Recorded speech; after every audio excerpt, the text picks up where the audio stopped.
Hello there, this is Al24 News. I'm Abdurrahim Kashur and to the headlines.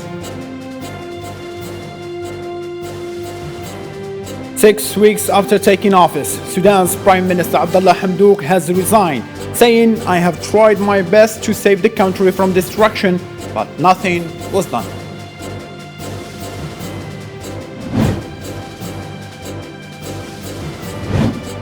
India began immunizing children aged 15 to 18 years with the coronavirus, expanding its vaccination efforts to protect the world's largest youth population.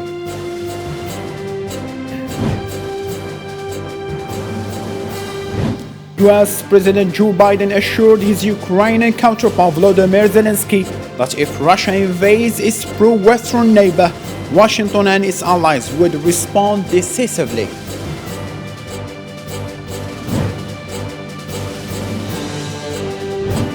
Hong Kong independent online news outlet Citizens News is to close on Tuesday after 5 years in the face of what is described as worsening media environment in the Chinese ruled territory and concerns about the safety of its staff.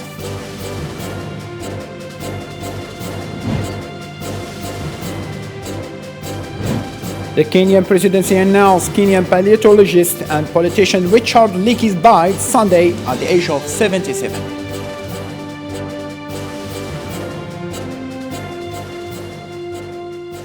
Hello again and welcome those who are today's headline. The recently recalled Prime Minister in Sudan's government, Abdullah Hamdok, announced his resignation from his position. This move was amidst mass protests in Sudan calling for no military interference in politics in the country. Osama Ayati. Abdullah Hamdok, Sudan's civilian prime minister, who has deposed in an October military coup, then restored to power more than a month ago, has stepped down from his position as a prime minister in the Sudanese government. His move on Sunday came as mass protests denouncing both the military power grab and its subsequent deal with Hamdok have gripped Sudan for weeks. Hours before his television address, security forces killed 3 protesters, according to medics, pushing the number of people killed since the coup to 57. I have decided to announce my resignation, paving the way for another man or woman from the people of our generous country to carry the leadership of our beloved country. I have tried my best to stop the country from sliding towards a disaster. Sudan is crossing now a dangerous turning point that threatens its whole survival. Hamdok's resignation marks the latest upheaval in the country's fragile transition to democracy, following the 2019 removal of longtime ruler Omar al-Bashir. The November deal that reinstated Hamdok had called for an independent technocratic cabinet under military oversight, but the agreement was rejected by the pro-democracy movement, which insists power be handed over to fully civilian government. This announcement of Sudan's prime minister throws Sudan's future deeper into uncertainty. 3 years after an uprising that led to the overthrow of longtime leader Omar al-Bashir. Sonatrach, the Algerian gas-producing company, which signifies the largest economic institution in Africa, is heading to reprise the gas exportation, mainly in the old continent Europe, which will give Algeria more ability of defending its national interests and increase the returns of gas exportation. Samaya again clarified. After the record soar in natural gas prices in Europe, Algeria, which is a gas-producing country, is launching negotiations to reprice its gas marketed in the old continent, which are restricted in long and medium-term contracts. Concerning the prices, they are restricted within contracts of long and medium terms. And as you know, when there is a long or medium-term contract, the price of electricity depends on the price of oil. But there is always a review according to the development in market. The first official in the largest economic institution in Africa described the gas crisis that afflicts Europe as a result of what he called the unstudied energy transformation and the hasty abandonment of long-term contracts in the marketing of gas. Furthermore, he puts the steps implemented by the Algerian gas-producing company in the field of defending Algerian interest. Sonatrach works on defending the national interest. We are in uninterrupted negotiations with our customers who have long and medium-term contracts. And we are in notable progress in these negotiations as we will announce their results in the right time. Algeria is destined to adapt to an expanding energy crisis, accompanied by the intensive Algerian assurance to ensure the financing of the European partners in the agreed quantities, in parallel with the readiness to pump additional quantities in case there is more demand. President of the Republic, Mr. Abdelmajid Tebboune, received on Sunday in Algiers the Interior Minister of Kingdom of Saudi Arabia, Prince Abdulaziz bin Nayef bin Abdulaziz. The reception took place in the presence of Director of the Court of the Presidency of the Republic, Mr. Abdulaziz Khalif, and the Minister of the Interiors, as well as the local authorities. India began immunizing children aged 15 to 15 years with coronavirus on Monday, expanding its vaccination efforts to protect the world's largest youth population. Authorities reported 33,750 new COVID cases and 123 deaths. According to the Ministry of Health, the total number of rapidly spreading Omicron variants found in India was 1,700. Australia's government said the mid impact on Macron's strain of COVID-19 meant the country could push ahead with plans to reopen the economy even as new infections hit a record of more than 73,000 and the number of people hospitalized rose. Record daily case number were reported on Monday in the states of Victoria, Queensland, South Australia and Tasmania, as well as Australian Capital Territory. Meeting. The numbers that you're all interested to hear, of course, are the number of new cases yesterday, which was 2,552 new cases. We have had a further increase in the number of people in hospital in South Australia, up to 94 now, and 9 of those are in ICU. The good news is that we have nobody in hospital at the moment who is on a ventilator. So it really is fitting the pattern that this is far more transmissible, but the symptoms are far less than what we were envisaging, of course, with Delta. And of course, the vast majority are all Omicron patients. So there are 3,685 people getting treatment in home. We have 10 people in ICU. 1 person is ventilated. And today I have to report that tragically 1 person in his late 30s has lost his life. Can I say any death during a pandemic is extremely sad. I think the families will be very upset during this time of year as well. I pass on to the families our deep condolences. U.S. Defense Secretary Lloyd Austin has been confirmed to have COVID-19 as the highly infectious Omicron virus drives a surge in cases across the United States. The Pentagon chief said in a statement, Austin's symptoms were mild and will quarantine at home for the next 5 days. Public gathering of more than 2 people are prohibited under restrictions imposed by Netherlands in an effort to prevent the Omicron variant of the coronavirus overwhelming an already strained healthcare system. Riots spirits with batons and chills broke up on a crowd of several thousands who had gathered in Amsterdam on Sunday to protest against COVID-19 lockdown measures and vaccinations. U.S. President Joe Biden assured his Ukrainian counterpart Volodymyr Zelensky that if Russia invades its pro-Western neighbor, Washington and its ally would respond decisively. This comes a few days after Putin-Biden phone call. Hussein.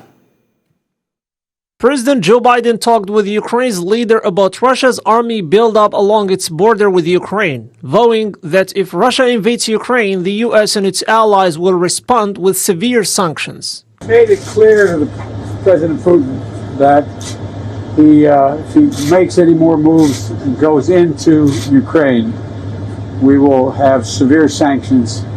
We will increase our presence in Europe with our NATO allies, and it will have to be a heavy price to pay for it. Biden and President Volodymyr Zelensky's call came as the U.S. and Western allies prepared for a series of diplomatic meetings to try to de-escalate a crisis that Moscow said could rupture ties with Washington. What I got the sense of is that he's agreed that we would have 3 major conferences in Europe beginning in the middle of the month, with our senior staffs that relate to the OSCE, the Russia-NATO Council, as well as continuation of discussions on our strategic doctrine.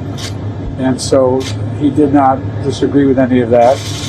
And he laid out some of his concerns about NATO and the United States and Europe, and we laid out ours, and we said we began to negotiate some of those issues. But I made it clear that they only could work if, in fact, he de-escalated, not escalated. High-ranking U.S. and Russian officials will meet in Geneva to discuss the crisis on January 9th and 10th. There will also be negotiations between Russia and NATO, as well as summit of the Organization for Security and Cooperation in Europe.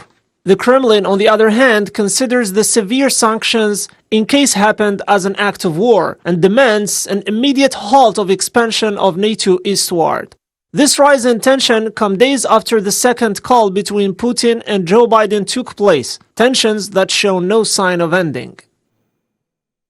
A year after former President Donald Trump's supporters stormed the Capitol and shut down the Congress, Americans are still waiting for the responsible to be held accountable for an operation that has posed an unprecedented challenge to democracy in the United States. December Kanagan on what follow. U.S. President Joe Biden and Vice President Kamala Harris will deliver speeches on Thursday on the one-year anniversary of the storming of the U.S. Capitol. The two speeches come amid a series of events that are being prepared by House Speaker Nancy Pelosi on the first anniversary of the rebellion that witnessed a crowd of supporters of former President Donald Trump storming the Capitol building in an attempt to prevent Biden's victory in the presidential election. We're going to walk down to the Capitol. The event includes a minute of silence in the House of Representatives and prayers at the gates of the Capitol. The White House spokeswoman described the 6th of January at the time as one of the darkest days in the American democracy. A year after the event, more than 700 people were indicated by the Justice Department in connection with the riots, and the House committee investigating the events interviewed dozens of Trump supporters with the goal of providing an interim report of preliminary findings by the summer. On the other hand, Political magazine said that Trump has already prepared the speech he plans to deliver from his Mar-a-Lago golf club in Florida on Thursday. Trump will defend the same position he had during the 2020 elections. South Korean President Moon Jae-in has promised to use his last months in office to push for diplomatic breakthrough with North Korea, despite Pyongyang's silence on his effort to secure a declaration of peace between the two countries. In his address on New Year's Eve, North Korean leader Kim Jong focused on jump-starting the economy and improving people's lives. Hong Kong independent online news outlet Citizens News is to close on Tuesday after 5 years in the face of what is described as a worsening media environment in the Chinese ruled territory and concerns about the safety of its staffs. Citizen News stated it made the decision with a heavy heart, saying that the news organization was founded in 2017 by experienced journalists dedicated to serving the public and the greater public good through their reporting. The declaration was made on social media on Sunday, less than a week after 200 police officers raided the offices of Stan News, another independent news organization accusing its senior editors of sedition. When Hong Kong was returned to Chinese sovereignty in 1997, Beijing committed to safeguard the territory's freedom and way of life, including free media, for at least 50 years. However, pro-democracy activists and human rights organizations claim that liberties have been undermined, notably since Beijing enforced the national security law on the area in June 2020, following huge democratic rallies in 2019. The shutdown comes only a day after senior editors of Stan News were arrested and charged with planning to publish seditious material. They were granted bail. After national security raid on its headquarters last year, the enormously people Apple Daily was forced to close. Jimmy Lai, the organization's founder and one of Hong Kong's most outspoken pro-democracy activists, is currently incarcerated on a number of crimes. Other senior editors are also being investigated. Winter Olympics without natural snow and mountains far from Beijing. Olympic Games is Chinese capital may have an ecological cost, despite promises of the organizers. More with Nabil Khazini. As Beijing's Winter Olympics approach, China wants to use the Games to showcase its green credentials. However, concerns over air quality raised in the capital city, Beijing. China has pledged to power the Games using only wind, hydro and solar energy, despite relying on coal to power nearly two-thirds of its economy. Zhangjiakou, one of the 3 Olympic hubs, has installed wind turbines that can produce 14 million kilowatts, roughly the same power as a small country like Singapore. The surrounding mountains are covered with solar panels with an additional capacity of 7 million kilowatts. But what about means of transportation for fully nature-friendly games? With the mountains far from the capital, Beijing built a high-speed train line to ski slopes and other Olympic venues. The city also set up hundreds of coaches to transport athletes and support staff. According to the organizers, 85% of the vehicles used for the Olympics 2022 will run on electricity or hydrogen. Despite China estimated in 2019 that it would need 185 million liters of water to cover the runways, concerns also loomed on the environmental cost of games, relying on artificial snow in one of the driest places in the country. China wants to exceed all expectations and deliver an event to the world that will inspire future generations. Environment experts say that without enough data, it's hard to see whether China can reach the Green Winter Olympics Beijing wants to amaze the world with. 1 person has been found and 2 are still feared dead after a devastating Colorado fire that burned towns and forced thousands of people to flee. Of 3 reported missing, 1 of those persons have been accounted for alive and well, and the search is still ongoing for the remaining 2. Pakistan natural gas shortage hits the textile industry, the most important export industry in the country. About $250 million of textile exports were lost last month after mines in Punjab were forced to shut 15 days. This puts even more stress on the economy, already struggling with accelerating inflation and weakening currency. Major political parties in Mali have said no to the military government's 5-year plan to transition for civilian rule. Since August 2020, the military has carried out 2 coups and postponed elections. Zahra Farjani. The transitional government in Mali says elections scheduled for next month need to be postponed by up to 5 years, putting off the next presidential election until 2027, despite the deadline set by West African regional mediators. The military junta's proposal included: this 5-year period is appropriate to conduct political and institutional reforms, leading to the organization of general and referendum elections. Opposition leaders say the decision by the transitional government is unacceptable. West Africa's regional alliance ECOWAS responded to the junta's proposal by calling for a special meeting by next week. The ECOWAS has already promised more sanctions on Malian officials if there are more delays to the democratic transition. According to the document, the current transitional government led by the coup leader will remain in place until January 2027.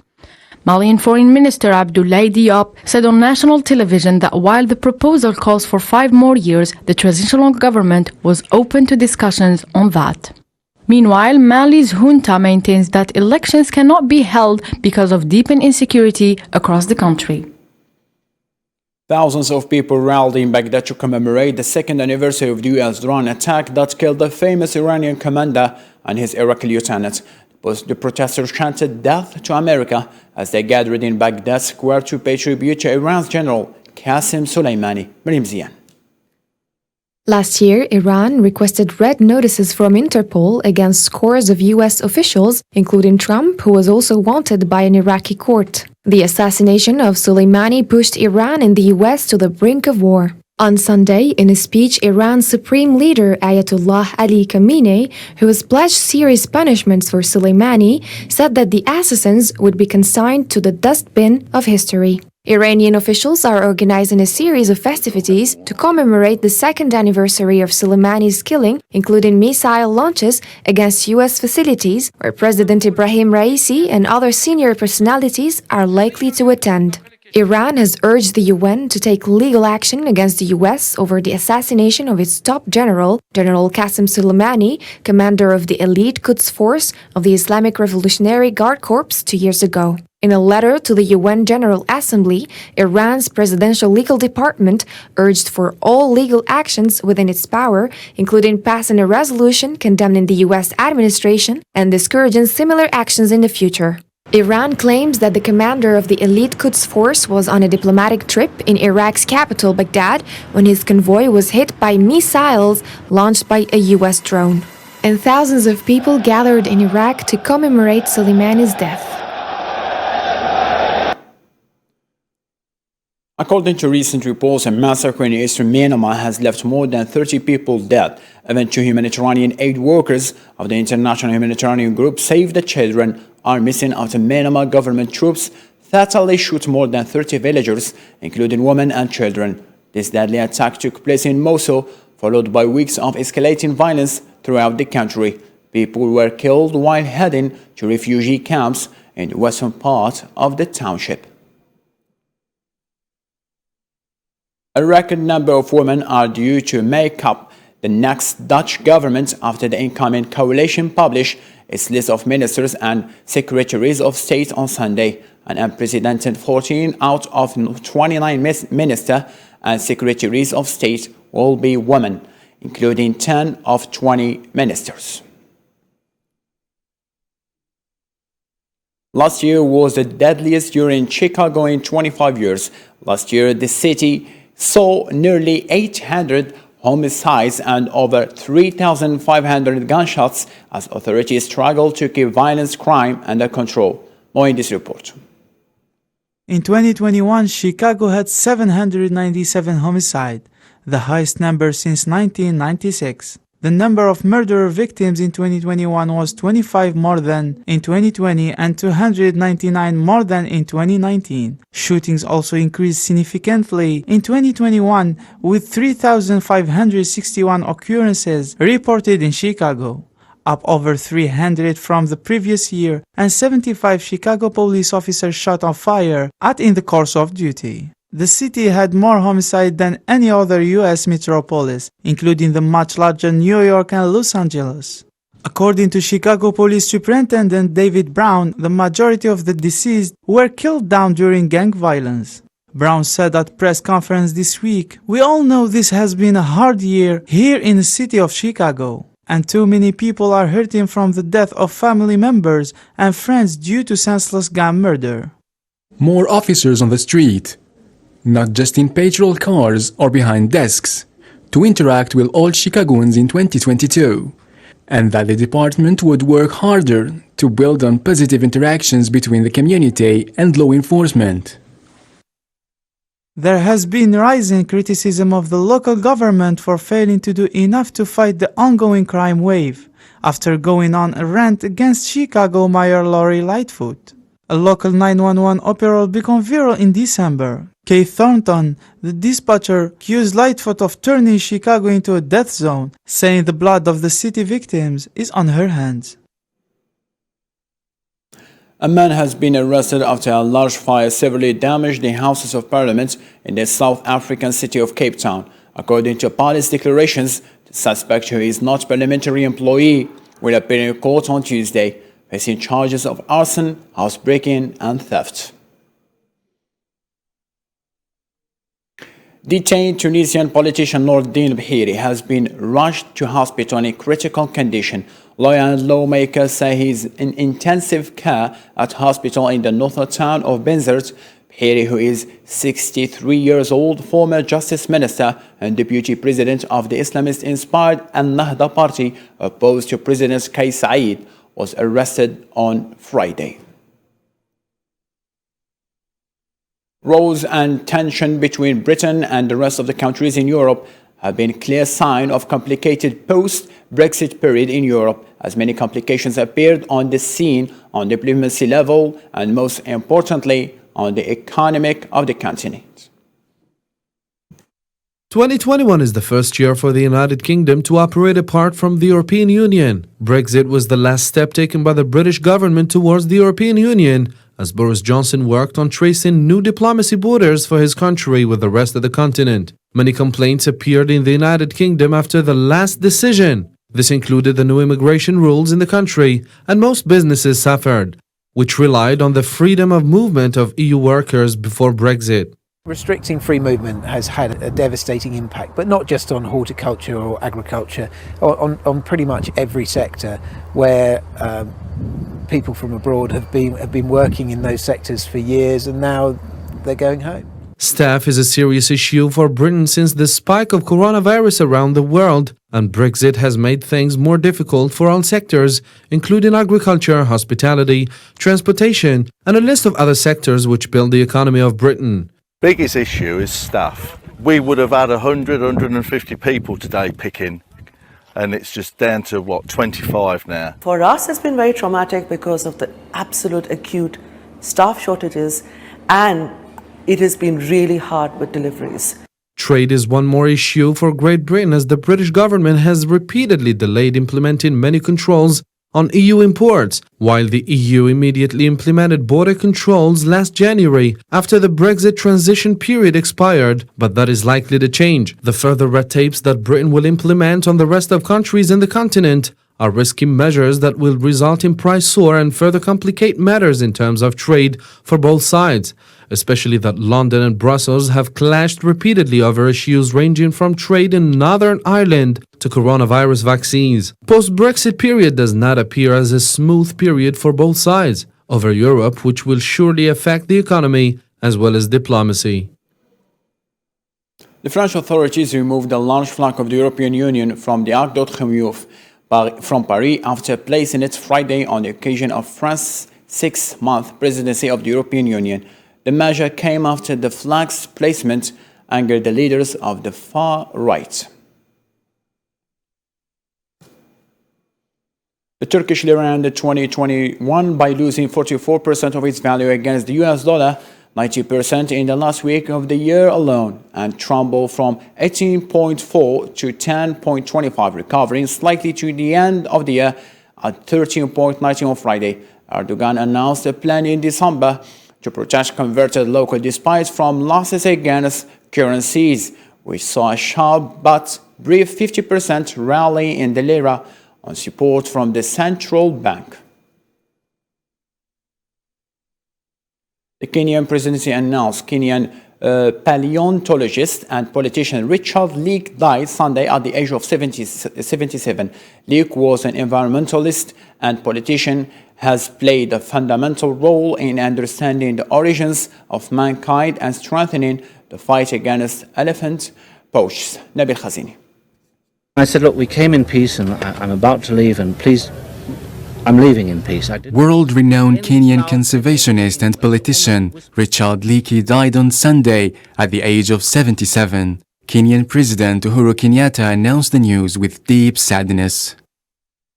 I have this afternoon received with deep sorrow the sad news of passing away of Dr. Richard Erskine Frere Leake, Kenya's former head of public service. Richard Leake rose to prominence by unearthing clues that help prove the evolution of humanity in Africa. It's a natural heritage site with evidence of prehistory, not just of the ancestry of humanity, but the ancestry of the African fauna is better represented there than anywhere in the world. During one of his digs in 1984, Leake made one of his most famous findings, the uncovering of an extraordinary, oldest near-complete Homo erectus skeleton, which was nicknamed Turkana Boy. The skeleton dates back to 1.5 million years ago. 5 years later, he was asked by the former president Daniel Arap Moi to head the Kenyan Wildlife Service. There, he led a vigorous campaign against the poaching of elephant ivory. We can burn ivory and do all these things, but unless we can persuade the public why we're doing it, we'll be wasting our time. Ivory must be seen as only valuable if it's on an animal. It should not be ever seen as a valuable commodity for trade. His campaign made him lots of enemies. Leakey lost his 2 legs in a plane crash in what he later said it was a failed attempt to kill him. Son of Mary and Louis Leakey, both were maybe the world's most famous paleontologists and archaeologists. It was perhaps inevitable that Richard would become a successful fossil hunter. 2021 was a busy year in space exploration and technologies, with the global superpowers and the mega-rich duking it out for mastery of the cosmos. Here are some of the highlights from the year of 2022 with Mura Blair. The Russian multipurpose laboratory module Nuka docked with the International Space Station in July. After 14 years of delays, the long-awaited launch was followed by some issues. After an accidental firing of the module's thrusters sent the ISS into spin. Months later, another Russian module hooked up with the Nuka. This time the coupling went off without a hitch.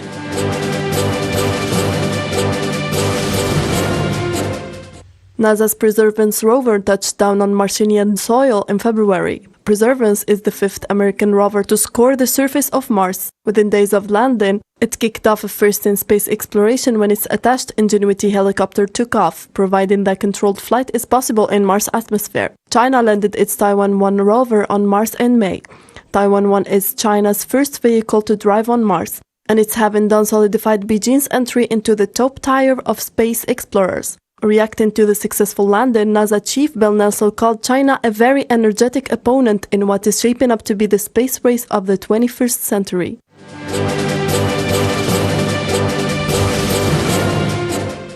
The Russian Defense Ministry confirmed in November that it had destroyed a Soviet-era investigation satellite with a precision missile strike. While the satellite was quietly destroyed outside the planet's atmosphere, the political shockwaves back on Earth were loud and immediate. However, Russia alone is not driving the competition to develop space weaponry, and the US, China, and India have all tested anti-satellite missiles in the past. After becoming the first private company to send humans into orbit in 2022, Elon Musk's SpaceX continued checking off a list of firsts in 2022. It sent a record of 143 satellites into space on a single mission in January, launched the first crewed flight on a reused space capsule in April, and in September once again made history with the launch of the first all-civilian crew into orbit. This summer, however, all eyes were on Musk's fellow billionaires Jeff Bezos and Richard Branson. Both flew to the edge of space abroad craft built by their companies, blasting off within weeks of each other, although neither magnate actually entered the orbit. The most powerful space telescope ever built took off from the European Space Agency's launch base in France, Guiana. The 10 billion James Webb Space Telescope is 100 times more sensitive than the Hubble Space Telescope. While the telescope is being hyped as significantly more powerful than Hubble, it won't serve as a complete replacement to the 3-decade-old orbital tool, producing mind-blowing multicolored images of deep space. On reaching its destination at the second Sun-Earth language point L2, a million miles away from Earth, the James Webb Telescope will begin scoring the infrared for signs of the first stars and galaxies formed after the Big Bang. As a plus, the powerful new tool will allow scientists to peer into the atmospheric composition of exoplanets, aiding the search for Earth-like planets that may harbor life. One of the best meteor showers of the year will peak this evening, when the quadrantids will send up to 50 shooting stars per hour streaking across the sky. This is the first meteor shower of 2022 and will peak on January 3rd. Nadia Kasmi. Quadrantids are known for their bright fireball meteors that leave large explosions of light and color that persist longer than average meteor streaks.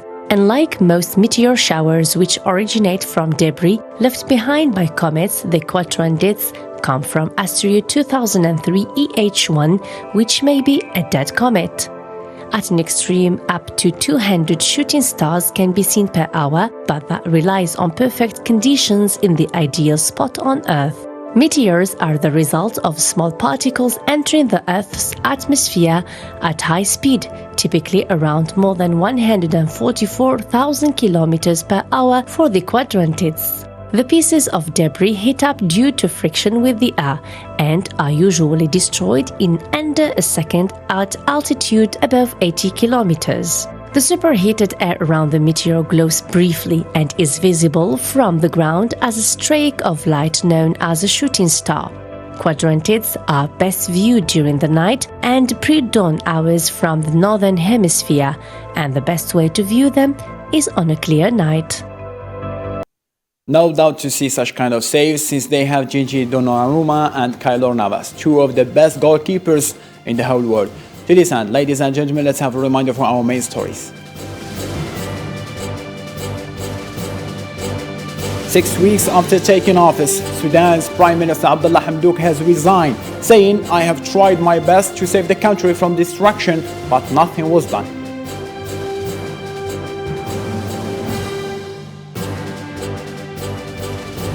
India began immunizing children aged 15 to 18 years with the coronavirus, expanding its vaccination efforts to protect the world's largest youth population.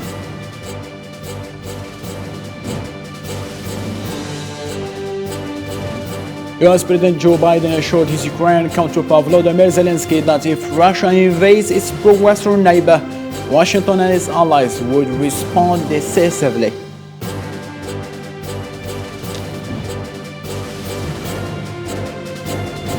Hong Kong independent online news outlet Citizens News is to close on Tuesday after 5 years in the face of what is described as worsening media environment in the Chinese ruled territory and concerns about the safety of its staff.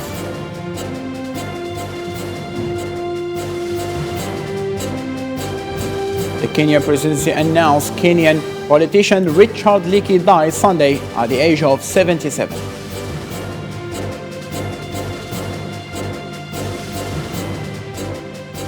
Today's English Bulletin has just reached the end, but our 24 news programs are still rolling. So stay with us and have a blessed evening. Bye-bye.